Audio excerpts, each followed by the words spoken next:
and welcome to Delves In, where we delve into spooky creepypastas and crazy Reddit stories. I am Delve, and this is The Great Catsby. We thank you for checking in with us, and we hope you enjoy your stay. Without further ado, let's get into our story. Actually, no, not without further ado. Sorry for skipping out on the last episode. We were just super busy, and we didn't get to record an episode. So sorry. I hope this makes up for it. We've had a pretty busy weekend. We went to the zoo. Went to the zoo. We were just doing some further research to make sure they weren't doing any fucked up shit like that the zookeeper story we read with our wonderful groundskeeper. It really stuck with us. Yeah, they tip-top shape, dude. They were doing really good. We gave them the seal of approval. Yeah. Very nice. So today we're going to be reading a creepypasta off of the Creepypasta website. This one is pretty brand new. I think it came out today, as of the time of reading this. Yeah, today. Wow. It came out the 21st. Now, the reason that we're going to read this story is because I actually browsed it to see if it was going to be any good, and it is. I think it will be. Okay. It has a 9.29 out of 10 from just 7 votes. Like I said, it's fresh, but everyone's given it above a 9. Cool. So this is probably going to be a really good story. It says it's a 16-minute read. It also says 12-minute read. You know, we'll see. I'm going to try to find the author at the bottom. Usually they put their names down at the very bottom. This is from Eoghan Ferguson. Eoghan Ferguson. They've got an Instagram link there. I'll tag them. But this seems like a really good story, so I'm actually very excited to read this one. So I'm just going to start us right off, dude. You ready? Ready. The name of this story is called Blind Date. Any predictions? Blind dates can be scary. Yeah. You really, you could do all the vetting in the world, and it might not be the same person. That's a really good point. And being blind is super scary, too. Well, I'm sure blind people would disagree. Oh, sorry. Was that offensive? Did I just do a bigotry? I'm sorry. Okay. Hi. I walked into the room and waved at the beautiful dark-haired woman sitting in front of me. Bruh. Her pale features stood out starkly against her dark brown dress and the maroon wall behind her. She looked up, and a smile instantly spread across her face, revealing dimples on both cheeks that accentuated her heart-shaped face.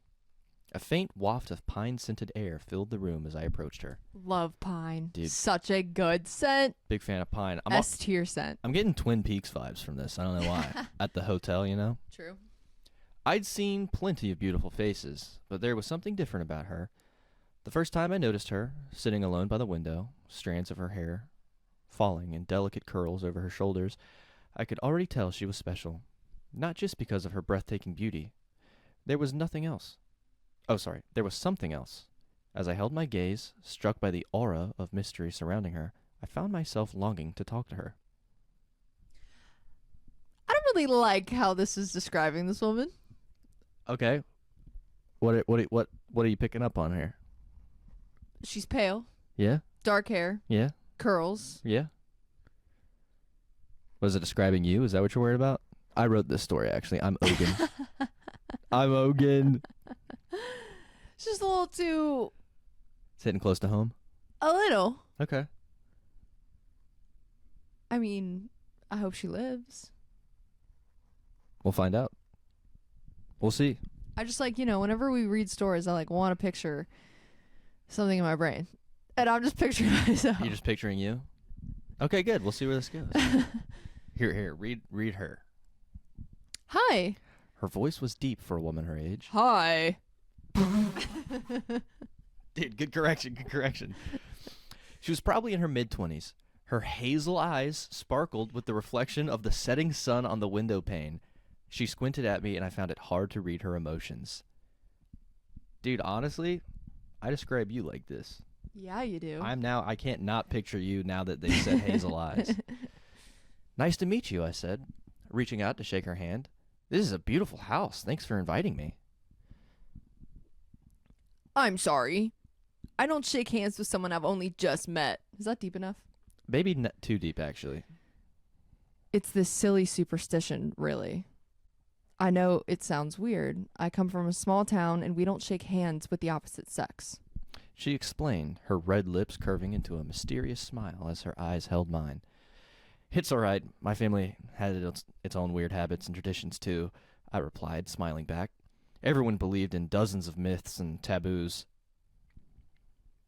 Really? She flipped her hair behind her shoulders. Tell me more. Have a seat. Well, I mumbled, I feel gazing. like Chris Hansen.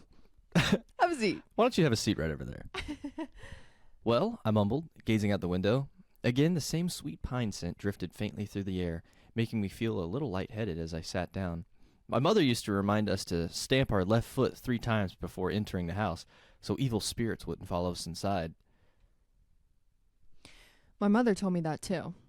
But she also made us recite a prayer. She folded her arms across her chest and turned her gaze towards the window. Bathed in the reddish glow of the afternoon sky, her pale skin looked radiant. Old habits die hard. Sometimes I still stamp my foot when I come home from work. Not that I really believe evil spirits are following me, it's just that lately I've been feeling kind of unwell and I miss my mother a lot. She passed away a few years ago. I sighed. She turned her gaze towards me. I'm so sorry. It's okay. Silence lingered between us as we held each other's eyes. She finally unfolded her arms and ran her fingers through her hair. So, what brought you to the small town? Oh, I'm here on business. I took a sip of wine and drew in a breath. What about you? She shrugged. Mm-hmm. Been a while. Been here a while. I'm from Winterberg. My parents are too. They met through a mutual friend, saw each other a few times, then fell in love and got married. She gave a small snort. Where are you from? Can I just say, I've heard of Somerville. Shout out to Winterberg. Winterberg. Here and there. My father was a chef, so we never stayed more than a few years in one place. I shrugged. Anyway, I added, tell me more about yourself.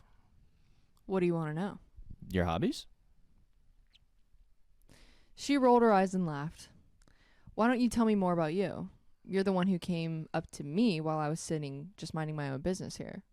Well, I began. I had a younger brother who always followed me everywhere. I remember being annoyed whenever Mom made me let him tag along. He would... Had? Car accident. I was driving. He was only 12. Her face froze in shock. I stared at my half-empty glass. I wanted to steer the conversation elsewhere, but it was too late. I was convinced I'd ruined everything, that she was about to get up and leave. Who drops a tragedy like that on the first date? Losers. Sorry, I just pulled a hair out of Lada's mouth. Lady, are you chewing on hair again? It came from inside of her. I felt it. Ew. It was resistant when I was pulling it out. That was so weird. I bet the camera caught all of that. Nasty. Funny enough, we just made a hair TikTok. We did make a hair TikTok. It wasn't a joke. Yes, it was. Yes, it was. It was a joke. It was a joke. It was a joke. We're just joking. Just joking. You could do better. We're just joking. It's your turn. You must have felt terribly responsible, but it wasn't your fault. You know that. She leaned forward, reaching out as if to touch me, but stopped short. Instead, she clasps her hands together on the table. I nodded weakly. Well, this is officially awkward, I blurted after a beat. I didn't come all the way down here just to kill the mood with my sad stories. Let's play a game, shall we? She heartily suggested. What game? It's called Two Truths and a Lie. I don't think I'm familiar with that one. She let out a chortle. Well, we tell each other 3 things about ourselves. One is false, and the other 2 are true. I frowned. What a dangerous game. You might not like what you discover. Try me. She rolled her eyes, still sniggering. You ready? Okay, I'll go first. She closed her eyes and inhaled deeply. Her eyebrows met as she concentrated for a few seconds. I'm still a virgin.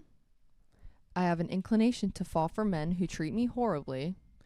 And I'm related to a Katharine Hepburn. There. 1 truth and 2 lies. She said very matter-of-factly. I huffed. None of those sound that far-fetched. It's easy to believe someone as gorgeous as you would claim to be related to Katharine Hepburn, though. Honestly, it's a little pretentious. What? You realize it's like 2 truths and a lie. And she said 1 truth and 2 lies. You're right. They reversed that on Yeah. accident. That was a good catch. You're right. I love playing 2 truths and a lie. You and I played that a bunch. No, we didn't. We're still virgins. We're coworkers. We've never played that game. Where was I? You don't strike me as the type to fall for jerks. You're too smart for that. And being a virgin isn't impossible these days, just rare. Damn, this is tough. She blushed as she watched me struggling with myself trying to figure her out. Are you sure? Because I am about to break a rib here trying not to laugh. Okay, I think... No. You're not related to Katharine Hepburn, and you definitely are not a virgin. Her mouth fell open. Seriously? Am I that easy to read? My God, you really like your bad boys, don't you? Well, no pain, no gain. My last boyfriend was the most beautiful and sexiest man I'd ever known, but he used to beat me up pretty bad. She said matter-of-factly while rolling her eyes again. What's his name? Does it matter? You need to give this loser a name so I can join you in wishing him all the bad luck in the world.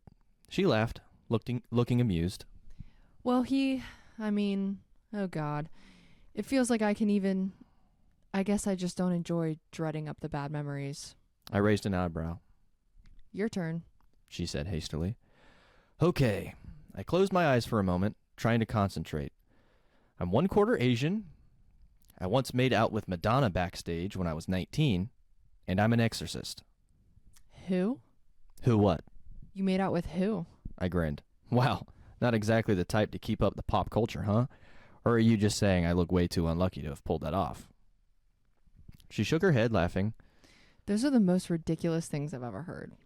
I am a ridiculous man with a ridiculous life. No surprise there. She narrowed her eyes a bit. She narrowed her eyes and bit her lip while I took another sip of wine and reveled in its tangy sweetness. For a moment, we just sat there, staring into each other's eyes. So? I don't know. You're different. I can't read you. And I'm very good at reading people. I can tell you that. Well, I clasped my hands together in front of me.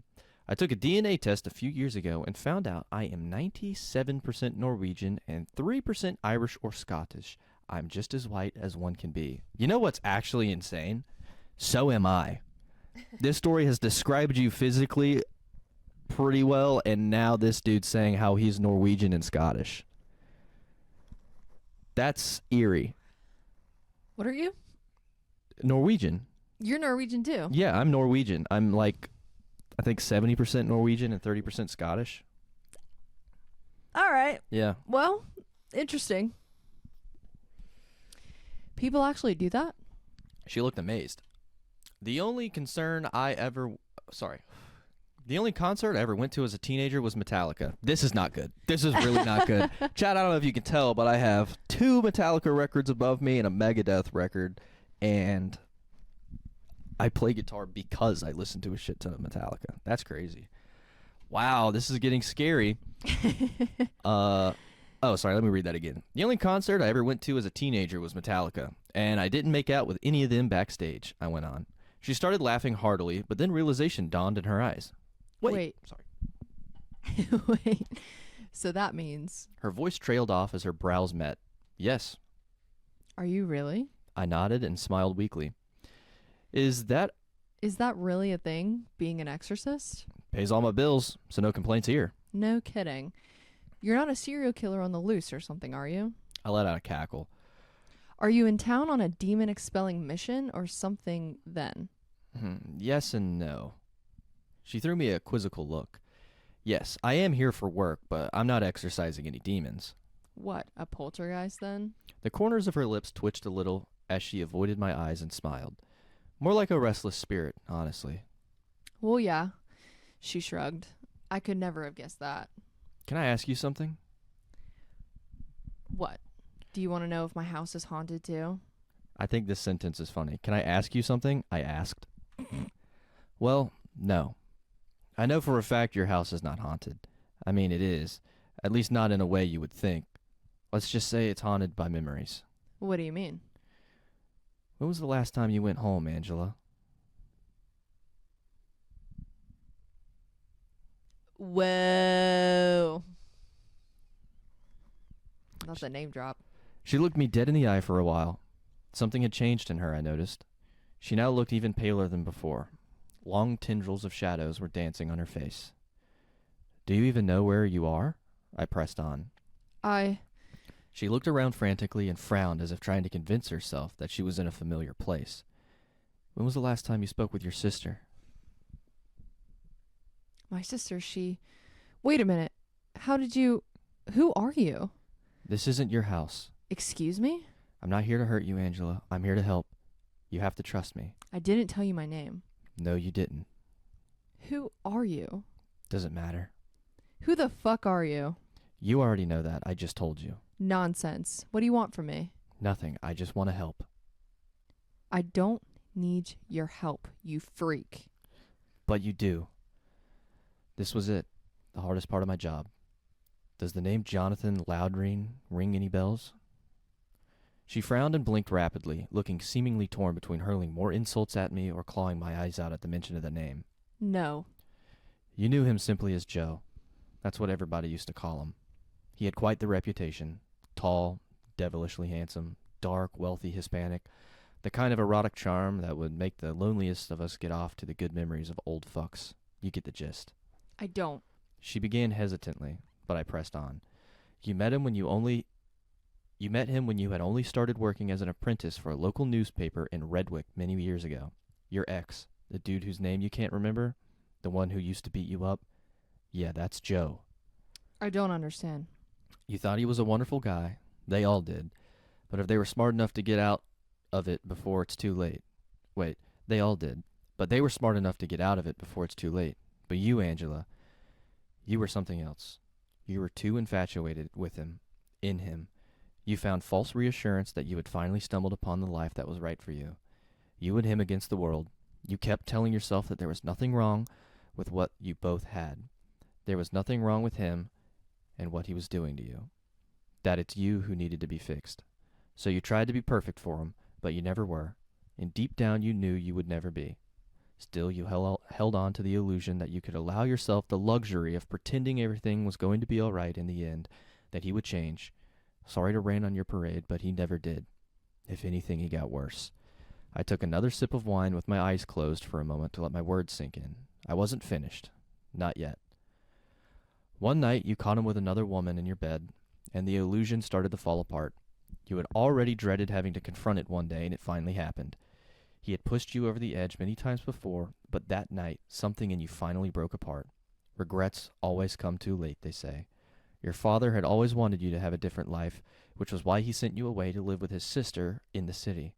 But in elaborate and mysterious ways of how the universe works, you ran into this man of all people, and you succumbed to his poisonous charm. You moved away with him to his hometown, despite your father's reprehension, and your father disowned you, something he would always regret. We all make terrible mistakes, Angela. There are hell to pay. My father. She whispered weakly. Her voice was distant, as if coming through water. In retaliation, you cut off contact with your whole family, and they never heard from you again, until years later when your sister arrived in town looking for you. He told her you had left for New York many years before, just like he had told everyone else. She was a smart young girl, your sister. She knew something was off. She demanded he tell her the truth, but he blew her off. Why are you telling me all of this? Why did you come here? I just wanted to help. How? Why? Because the night after you caught him red-handed in the arms of another woman, you both had a huge fight. In a moment of blind rage, he pushed you down the stairs. She cupped her ears with her hands, not wanting to hear any more of what I had to say. When you opened your eyes after what felt like an eternity, you found yourself back in your old bedroom that you had shared with him for countless nights of what you thought was true love. Yet he was nowhere to be seen. No matter how many times you screamed his name until the whole house began to shake, you spent hours wandering through its empty halls, waiting for an absolution that would never come. You thought it was him that was keeping you attuned to this house, but no, it was your own regret. A missed reconciliation between you and your family, especially your father. I met your sister some time ago before I came here. She's an old woman now. Rest assured, she's had a wonderful and happy life surrounded by amazing people who love her dearly. She told me your father had made peace with you being gone before he passed away. It didn't matter that you both had never had the chance to put things right with each other. He knew. He felt it. He had loved you so much that it pained him greatly to not be able to say goodbye when the time came. In his last years, he had clung to the tiniest hope that at least you could somehow feel his undying love for you wherever you were, that maybe, no matter how impossible or hopeless, you knew he had never stopped looking for you until his time came. And you did. I know you did. That's why you're still here. It's not the painful and horrible memories of that wicked man that have been keeping you a prisoner in this house. No. All these years you've been waiting for your father to come and pick you up and take you home. But you have to make that journey home yourself. He's waiting for you on the other side. I looked up and saw her staring back at me, tears welling up in her eyes. Her beautiful self was no more. Most of the skin on her lower side of her face was gone, revealing a braided bone and shredded muscle. Her long neck was bent to the side, the front of her dress dappled with dark stains. She opened her mouth, but no sound came out this time. It didn't matter. The look on her face told me so much about her pain and her longing. "Go now, Angela," I said softly, "and rest." She opened her mouth wider, and a piercing, high-pitched wail came out of her throat, blowing all the candles out and shaking the whole room like an earthquake. White-knuckling the edge of the table, I squinted my eyes as her shape began to merge with the darkness surrounding us. As the last light of day disappeared below the horizon, so did she. The candles flickered back to life as I stared off into the dark, empty space where she had just only been seconds ago.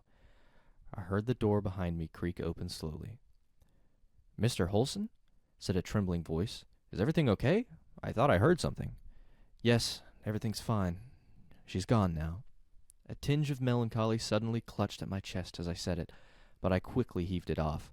Not even a modicum of guilt could have persuaded me to not take this trip. I got up from my seat and turned around to face him. "Are you sure she's gone?" The old housekeeper had poked his head around the corner cautiously, his eyes scanning the whole room, left to right, up and down, as if looking for something. "No worries. She won't bother anyone ever again," I said, nodding at him as I stepped out of the dining room groggily. "I've been doing this for more than 20 years. I can tell if a house is haunted simply by looking at it. You don't think I won't be able to tell the difference once I'm in it, do you?" I continued because he looked like he was about to pester me with more skepticism. "Good, good."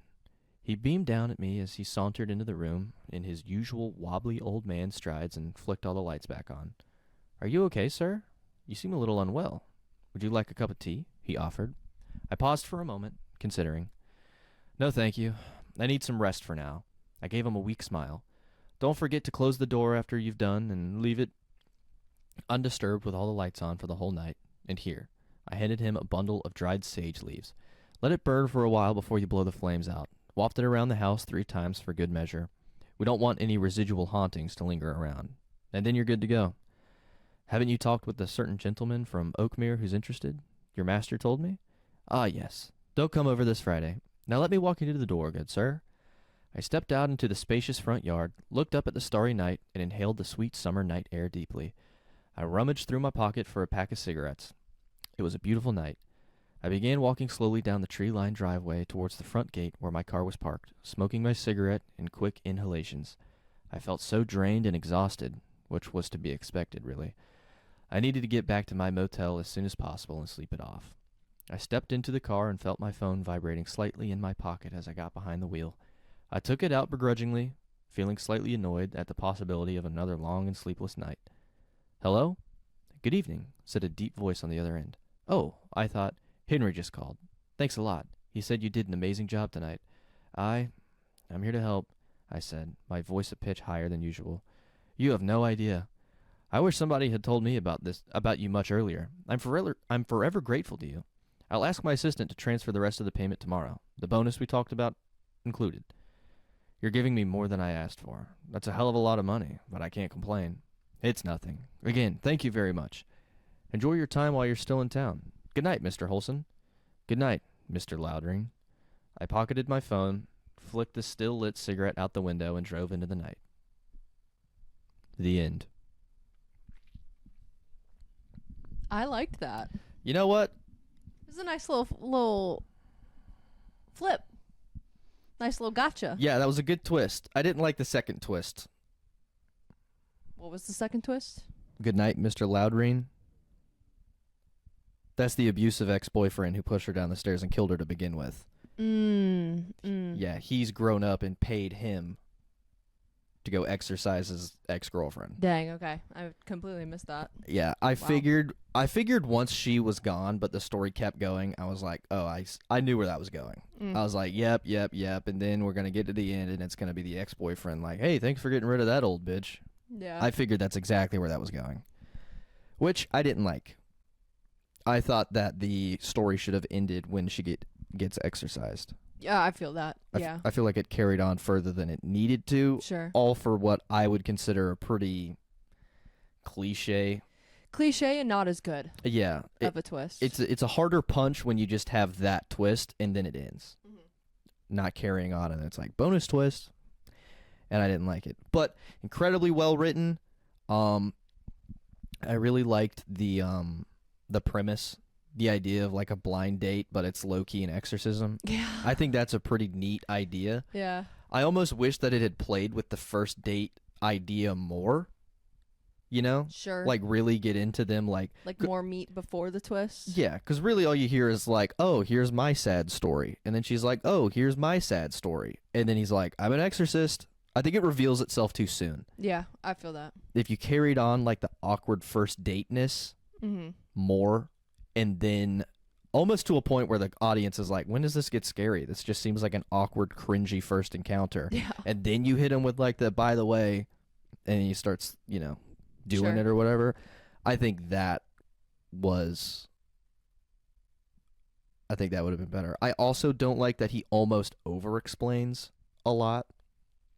There was a lot of a lot of extra context. Yeah. Like, I get that, like, maybe it makes sense in, like, real life to, like, kind of go through everything to, like, let them be aware of their regrets and let go of them. But I think from an audience perspective, it should have been more of a personal dialogue between the two of them. Not explaining, like, yeah, your ex-boyfriend pushed you down the stairs, and then your sister was looking for you, and then your dad was looking for you his whole life, and now he's dead. It's like, I don't think we needed that as readers. I think that could have been conveyed through just a casual dialogue between the two of them. You're holding on to a lot. You need to let go, pass on, go to the afterlife. Your family's waiting for you there. Yeah. I think that would have been better. Yeah.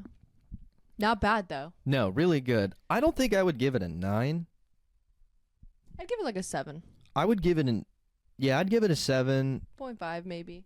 I'd give it higher than that if it didn't end with good night, Mr. Loudrine. Sure. Like, that was just like a cruel twist for no reason.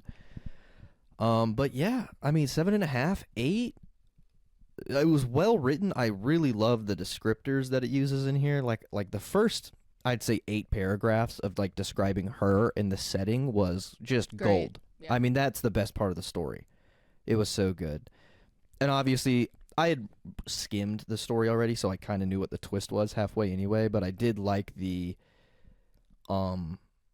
foreshadowing of like she kept trying to like shake his hand or touch him, but then she always didn't. Almost as if she knew that it wouldn't work. Yeah. Like, kind of like she subconsciously knew she was a ghost and that touching him would make her realize that, and so she wasn't doing it. Yeah. In order to keep the illusion. Yeah. So I thought that was really great foreshadowing. I liked it a lot. I will say this, very close to home. He's Norwegian and fucks with Metallica. You have pale black hair with amber eyes. Like, bro, what are we doing here? You're gonna exercise my ghost one day. One day, yeah, after I push you down the stairs. Yeah, true. That was a good story. That was really well written. I like that one a lot. And like I said, as of the time of recording this, that came out today on the Creepypasta website. Let's give it, yeah, solid 7. But yeah, well done, Eoghan Ferguson. Really, really enjoyed that. Solid work, dude. And I don't think that was a long read. What was that, 20 minutes? 30. Never mind. All right, outro time. Thanks for watching, everybody. We appreciate you tuning in, even if it's still just like 6 of you. Like I said, sorry about last week, but let's be honest, nobody was really expecting an episode anyway. But we appreciate you watching these if you are watching these. Go check out the TikTok page. It's delves.in on TikTok. INN. Yes, INN. My brother is calling me right now, a.k.a. our groundskeeper.